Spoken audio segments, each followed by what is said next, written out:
Hello everyone, இன்றைக்கி வந்துட்டு C ப்ரோக்ராமிங்கில் structure concept பற்றி பார்ப்போம்.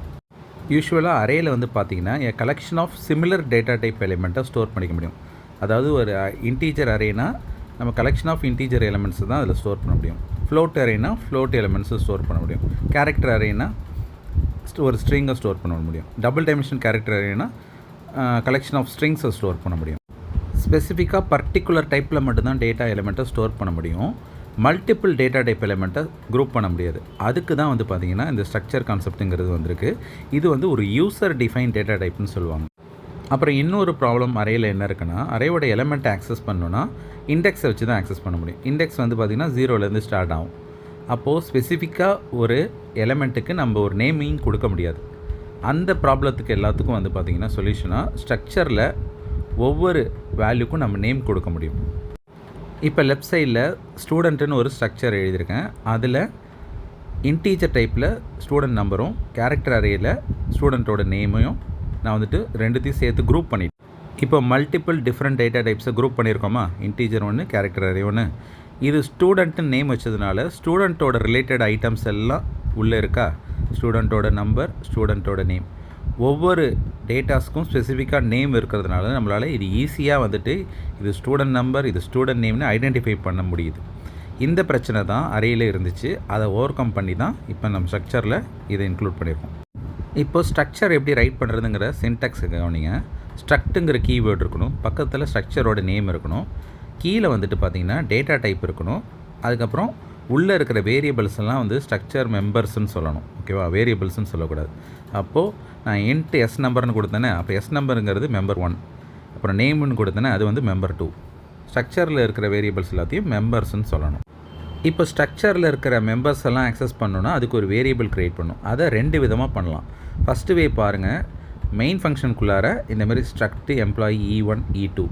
இப்போ எம்ப்ளாயின்னு ஸ்ட்ரக்ட் நேம் இருக்குன்னா ஸ்ட்ரக்ட் எம்ப்ளாயி E1 E2 அப்படின்னு க்ரியேட் பண்ணலாம். அப்படி இல்லைன்னா செகண்ட் வே பாருங்கள், கீழே ஸ்ட்ரக்சரை டிஃபைன் பண்ணி முடிக்கிறப்ப E1, E2 இந்த மாதிரியும் நம்மளால் வந்துட்டு க்ரியேட் பண்ண முடியும். இப்போ ஒரு ஸ்ட்ரக்சர் ப்ரோக்ராம் க்ரியேட் பண்ணுறேன். அதுக்கு வந்து ஸ்டூடெண்ட் நேம் வச்சுட்டேன். உள்ளே 2 மெம்பர் க்ரியேட் பண்ணியிருக்கேன். ஒன்று வந்து எஸ் நம்பர், இன்னொன்று வந்து நேம். அது வந்து எஸ் நம்பர் வந்து இன்டீஜர் டைப்பு, நேம் வந்து கேரக்டர் அரே. இப்போ ஸ்ட்ரக்சரை க்ளோஸ் பண்ணிட்டேன். இப்போ மெயின் பிளாக்கில் ஸ்ட்ரக்ட் ஸ்டூட் ஸ்பேஸ் எஸ், அந்த வேரியபிள் நேம் தான் எஸ்ன்னு வச்சுருக்கேன். ஈக்குவல் டு இந்தமாரி கேர்லி பிரேஸில் நம்ம டேரெக்டாகவே வேல்யூஸ் கொடுத்துடலாம். இப்போ 12, கணேஷோ இல்லை ஆர்வனோ ஏதோ ஒன்று கொடுத்துட்டு செமிகாலன் வச்சிடறேன். இப்போ பிரிண்ட்எஃப்பில் என்ன பண்ணுறேன்னா student name equal to %d, இங்கே s.s நம்பர்னு சொல்கிறேன் பாருங்கள். எப்போது நம்ம வந்து என்ன பண்ணுவோன்னா பிரிண்ட் பண்ணும்போது ஜஸ்ட்டு வேரியபிள் நேம் மட்டும் சொல்லுவோம். இந்த வாட்டி நம்ம ஸ்ட்ரக்சரில் இருக்கிற மெம்பரை ஆக்சஸ் பண்ணுங்கிறதுக்காக variable name dot structure member அப்படி சொல்லணும். அப்போது s.s நம்பர் அப்படின்னு சொன்னால் தான் அந்த 12ங்கிற வேல்யூவை நம்ம பிரிண்ட் பண்ண முடியும். அதே போல் s.நேம்னு சொன்னால் தான் அந்த அருணுங்கிற நேமை பிரிண்ட் பண்ண முடியும்.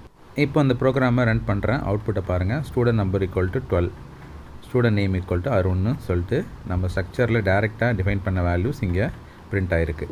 ஓகேவா, இப்போ ஸ்ட்ரக்சரை ரெண்டு விதமாக நம்ம வேரியபிள் க்ரியேட் பண்ணலாம் சொன்னால, டிஃபைன் பண்ணுறப்ப லாஸ்ட்டாகவும் க்ரியேட் பண்ணலாம் சொன்னால, இப்போ அங்கே நான் போட்டுட்டு இப்போ இந்த ப்ரோக்ராம் ரன் பண்ணாலும் நமக்கு சேம் அவுட்புட் தான் வரும். ஓகேவா, இப்போ மெயின் பிளாக்கில் கொடுத்தாலும் சரி, அங்கே கொடுத்தாலும் சரி. அங்கே கொடுக்கும்போது டேரெக்டாக எஸ்ன்னு சொன்னால் போதும். மெயின் பிளாக்கில் மட்டும்தான் ஸ்ட்ரக்ட் ஸ்டூட்டு எஸ்ன்னு சொல்லணும். இப்போ பாருங்கள், ரன் பண்ணுறேன், அதே அவுட்புட் தான் வருது. ஓகேவா, அப்போ ரெண்டு விதமாகவும் நமக்கு ப்ரோக்ராம் அவுட்புட்டை கொடுக்கும். இப்போ இது வரைக்கும் பார்த்தது எல்லாமே ஸ்ட்ரக்சருக்கு வேல்யூஸ் நம்ம டேரெக்டாக டிஃபைன் பண்ணிட்டோம்.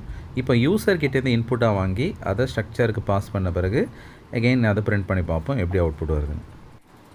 பிரிண்ட்எஃப்பில் சொன்ன மாதிரியே ஸ்கேன்எஃப்லேயும் s.s நம்பர் தான் சொல்லணும். ஆனால் நம்ம ஸ்கேன்எஃப்பில் ஏற்கனவே அட்ரஸ் யூஸ் பண்ணுவோம். அப்போ அட்ரஸ் ஆஃப் s.s நம்பர்னு சொல்லணும். ஸ்ட்ரிங்குக்கு அட்ரஸ் யூஸ் பண்ண தேவையில்ல, அதுக்கு s.நேம்னு சொன்னால் போதும். ஓகேவா, இப்போ ப்ரோக்ராமை டைப் பண்ணி முடிச்சிட்டேன். இப்போ ரன் கொடுக்குறேன். ரன் கொடுத்ததும் நம்மக்கிட்ட அவுட்புட்டில் ஸ்டூடெண்ட் நம்பர் அண்ட் நேம் கேட்குது. நம்ம அதே வேல்யூஸை கொடுக்கலாம், 12 அருண். இப்போ அவுட்புட்டில் அதே மாதிரியே பிரிண்ட் ஆகுதா. அப்போ யூசர் கிட்டேருந்து வேல்யூஸை வாங்கி ஸ்ட்ரக்சரில் ஸ்டோர் பண்ணிவிட்டு இந்த மாதிரியும் பிரிண்ட் பண்ணலாம். இப்போ ஸ்ட்ரக்சருக்கு வெளியில் வந்துட்டு வேரியபிள் க்ரியேட் பண்ணுறேன். இப்போ ஸ்ட்ரக்சருக்கு உள்ளார க்ரியேட் பண்ணிவிட்டு சேம் ப்ரோக்ராமை ரன் பண்ணி காட்டுறேன். அதே அவுட்புட் தான் வரும். இப்போ ஒரு ஸ்டூடெண்ட்டோட டீட்டெயில்ஸை பிரிண்ட் பண்ணி காட்டிட்டேன். இப்போ மல்டிபிள் ஸ்டூடெண்ட்டோட டீட்டெயில்ஸ் வந்துட்டு பிரிண்ட் பண்ணணுன்னா நீங்கள் வந்துட்டு ஸ்ட்ரக்சர் வேரியபிளை அரே டைப்பில் க்ரியேட் பண்ணிக்கணும். இப்போ அரே ப்ரோக்ராம்னாலே நமக்கு ஃபார் லூப் வேணும். ஃபார் லூப் இருந்தால் தான் நம்ம இண்டெக்ஸ் வச்சு ஆக்சஸ் பண்ண முடியும். இப்போது ஐன்னு ஒரு வேரியபிள் க்ரியேட் பண்ணிக்கிறேன். அடுத்தது ஃபார் லூப் போட்டுக்கிறேன். ஃபார் லூப்பில் ஜஸ்ட்டு ஒரு 3 ஸ்டூடெண்ட்ஸுக்கான டீட்டெயில்ஸை கெட் பண்ணுற மாதிரி <3ன்னு போட்டுக்கிறேன். இப்போ அவுட்புட்டை பிரிண்ட் பண்ணுறதுக்கு ஒரு ஃபார் லூப் போட்டாகணும். ஏன்னா அரே ப்ரோக்ராம்னாலே இன்புட்டை கெட் பண்ணுறதுக்கும் ஃபார் லூப்பு, அவுட்புட்டை பிரிண்ட் பண்ணுறதுக்கும் ஃபார் லூப் தேவை. ஓகேவா? அதில் அவுட்புட் ஸ்டேட்மெண்ட்டில் ரெண்டுத்தையும் தூக்கி ஃபார் லூப்புக்குள்ளார போட்டுடுறேன். இப்போ எங்கெங்கெல்லாம் s.s நம்பருங்கிற இடத்துல எல்லா இடத்துலையும் s(i.s நம்பர்னு மாற்றணும். ஓகேவா? அப்போ தான் இண்டெக்ஸை வச்சு ஒர்க் ஆகும். இப்போது எல்லா இடத்துலையும் s(i.s நம்பர், s(i.s நேமு இதெல்லாம் மாற்றிக்கிறேன். இப்போ ப்ரோக்ராமை ரன் கொடுக்குறேன். ரன் கொடுத்ததும் அவுட்புட் ஸ்க்ரீனில் enter student number and name கேட்குது. நான் இப்போ ஃபஸ்ட்டு ஸ்டூடெண்ட்டோட டீட்டெயில்ஸ் கொடுக்குறேன். 12 அருண் அப்படின்னு ஒரு டீட்டெயில்ஸ் கொடுத்துட்டேன். அடுத்தது செகண்ட் ஸ்டூடெண்ட்டோட டீட்டெயில்ஸ் வந்து என்டர் பண்ண போகிறோம். 14 ஹாரிஸ் அப்படின்னு சொல்லிட்டு டீட்டெயில்ஸ் கொடுத்துட்டேன். நெக்ஸ்ட்டு தேர்ட் ஸ்டூடெண்ட்டோட டீட்டெயில்ஸ்.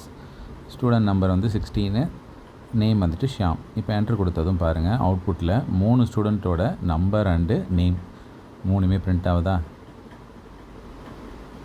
நெக்ஸ்ட்டு வந்துட்டு பாயிண்டர் டு ஸ்ட்ரக்சர் அது எப்படி க்ரியேட் பண்ணுறதுன்னு பார்ப்போம். இப்போது struct stud s comma star p. இப்போ நெக்ஸ்ட்டு ஸ்டேட்மெண்ட்டாக p = அட்ரஸ் ஆஃப் எஸ்ஸு, அதாவது ஸ்ட்ரக்சரோட அட்ரஸ் எடுத்து பாயிண்டர் வேரியபிளில் ஸ்டோர் பண்ணிட்டேன். பாயிண்டரோட யூஸ் என்னன்னு சொல்லிட்டு நம்ம ப்ரீவியஸ் வீடியோஸ்லேயே பார்த்துருக்கோம். அது ஒரு வேரியபிளோட அட்ரஸை ஸ்டோர் பண்ணிக்கும். அதே போல் நம்ம ஃபங்க்ஷனில் ஏதாச்சும் சார்ட்டிங் இந்த மாதிரி பண்ணுறோன்னா அதை நம்ம வேல்யூக்கு பதில் அட்ரஸை பாஸ் பண்ணால் அது ஃபங்க்ஷனில் சார்ட்டிங் மட்டும் பண்ணாமல் மெயின் பிளாக்லேயும் சேஞ்சஸ் ரிஃப்ளெக்ட் ஆகும். அதுக்காக தான் அது பண்ணுறதுக்கு. இப்போ நம்ம ஸ்ட்ரக்சரில் ஏதாவது ஒரு நேம்ஸை சார்ட் பண்ணோன்னா டோட்டல் ஸ்ட்ரக்சரையே அப்படியே சார்ட் பண்ணுறதுக்கு இந்த பாயிண்டர்ஸ் கான்செப்ட் ஹெல்ப்ஃபுல்லாக இருக்கும். அதே போல் வந்து பார்த்திங்கன்னா நம்ம இந்த செல்ஃப் ரெஃபரன்ஷியல் ஆப்ஜெக்ட்டு அப்புறம் சிங்கிளி லிங்க் லிஸ்ட்லாம் வந்துட்டு இந்த பாயிண்டர் டு ஸ்ட்ரக்சர் தான் யூஸ் பண்ணுவோம். அப்போ வந்துட்டு பார்த்திங்கன்னா இந்த டேஷ் இந்த ஆரோ சிம்பிள் யூஸ் பண்ணுவோம். அதுவும் இங்கே வந்துட்டு கீழே யூஸ் பண்ணியிருக்கேன் பாருங்கள். இன்புட்டை வாங்குறப்பையும் சரி அவுட்புட்டை பிரிண்ட் பண்ணுறப்பையும் பாயிண்டர் டேஷு ஆரோ ஸ்ட்ரக்சரோட மெம்பர்ஸு. இப்போ இந்த ப்ரோக்ராமை ரன் பண்ணால் நம்ம நார்மலாக ஸ்ட்ரக்சர் ப்ரோக்ராம் எப்படி ஒர்க் ஆகுமோ அது போல் தான் அவுட்புட் வரும். இதில் வந்துட்டு நம்ம பாயிண்டர் கான்செப்ட் யூஸ் பண்ணியிருக்கோம். இது அட்ரஸை வச்சு ஒர்க் ஆகுதுன்னு மட்டும் நம்ம தெரிஞ்சுக்கணும். ஓகேவா? பெரிய பெரிய சார்ட்டிங்லாம் பண்ணும்போது இந்த பாயிண்டர்ஸ் யூஸ் பண்ணால் ரொம்பவே யூஸ்ஃபுல்லாக இருக்கும். இப்போ நெக்ஸ்ட் வந்துட்டு நெஸ்டட் ஸ்ட்ரக்சர் பற்றி பார்ப்போம். நெஸ்டட் ஸ்ட்ரக்சர்னால் என்னென்னா ஒரு ஸ்ட்ரக்சருக்குள்ளார இன்னொரு ஸ்ட்ரக்சர் வந்துட்டு மெம்பராகவே ரியாக்ட் ஆச்சுன்னா அது நெஸ்டட் ஸ்ட்ரக்சர்னு சொல்லுவாங்க. ஃபார் எக்ஸாம்பிள் இப்போ பாருங்கள் சின்டெக்ஸை ஸ்ட்ரக்ட் இன்னர் ஸ்ட்ரக்சர் நேம், அதாவது இன்னர் ஸ்ட்ரக்சர்னு ஒன்று இருக்குது, அதுக்குள்ளார 2 மெம்பர்ஸ் இருக்குது. நெக்ஸ்ட்டு வந்துட்டு அவுட்டர் ஸ்ட்ரக்சர் இருக்குது, அதுக்குள்ளார 2 மெம்பர்ஸ் இருக்குது. அதுக்கப்புறம் இன்னர் ஸ்ட்ரக்சருக்கு ஒரு வேரியபிள் க்ரியேட் பண்ணியிருக்கேன், வேரியபிள் 1.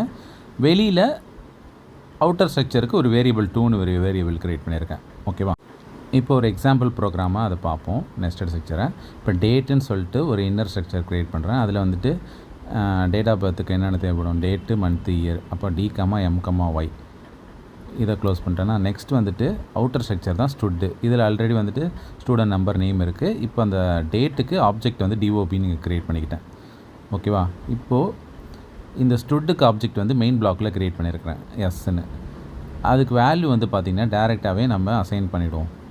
இப்போது ஸ்டூடெண்ட் நம்பர் 12, நேம் வந்துட்டு அருண், அதை டபுள் கோட்ஸில் ஸ்ட்ரிங்குனால டபுள் கோட்ஸில் கொடுத்துக்கிட்டேன். அடுத்து வந்துட்டு 12,12,2005 number, name, date, month, year இது எல்லா வேல்யூஸும் அதில் கொடுத்துட்டேன். இப்போது பிரிண்ட்எஃப்பில் வந்து பார்த்திங்கன்னா நமக்கு ஆல்ரெடி தெரியும் s.s நம்பர் சொன்னால் தான் ஸ்ட்ரக்சரில் இருக்கிற வேல்யூஸை அது எடுத்துகிட்டு வரும்.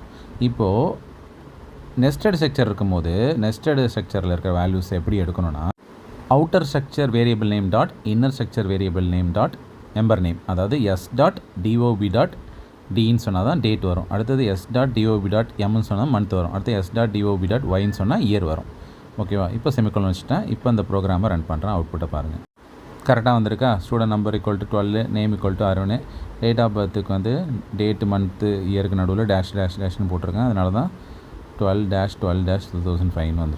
இப்போ நெக்ஸ்டட் ஸ்ட்ரக்சருக்கு டேரெக்டாக வேல்யூஸ் வந்து அசைன் பண்ணாமல் நம்ம யூசர்கிட்ட இந்த இன்புட்டாக வாங்கி அதை வந்துட்டு பிரிண்ட் பண்ணி பார்ப்போம் எப்படி ஒர்க் ஆகுதுன்னு. வழக்கம் போல் யூசர்கிட்டேருந்து வாங்கணுன்னா ஸ்கேனஃபில் தான் சொல்லணும். அப்போ %d, %s, 3% d தொடர்ந்து. அப்போது நம்பர் வந்து இன்டீஜராக அதனால் %d, நேம் வந்து ஸ்ட்ரிங்னால %s, டேட்டு, மந்த்து, இயர் 3மே இது இன்டீஜர்னால 3% d. அதுக்கப்புறம் address of s dot s number, s dot s name, அடுத்து address of s dot DOB dot d, இந்த மாதிரி வருஷலாம் எல்லாத்தையும் கொடுத்துட வேண்டியதான். கொடுத்துட்டு இந்த ப்ரோக்ராமை ரன் பண்ணுறேன். இப்போ இன்புட்டாக நம்மள்ட்ட வேல்யூஸ் கேட்குது. நான் வந்துட்டு ஸ்டூடெண்ட் நம்பர் 12 கொடுக்குறேன், நேம் வந்துட்டு அருண் கொடுக்குறேன், டேட் ஆஃப் பர்த் வந்துட்டு 12/2005 அப்படின்னு வேல்யூஸ் கொடுக்குறேன். இதுக்கு வந்துட்டு நம்ம டேஷ்போர்ட்லாம் கொடுக்க தேவையில்ல, அவுட்புட்டில் மட்டும் அந்த டேஷ்போர்ட்டு தானாகவே பிரிண்ட் ஆகிக்கும். ஓகேவா? இப்போ கரெக்டாக பிரிண்ட் ஆகிடுச்சா? அவ்வளோதான்.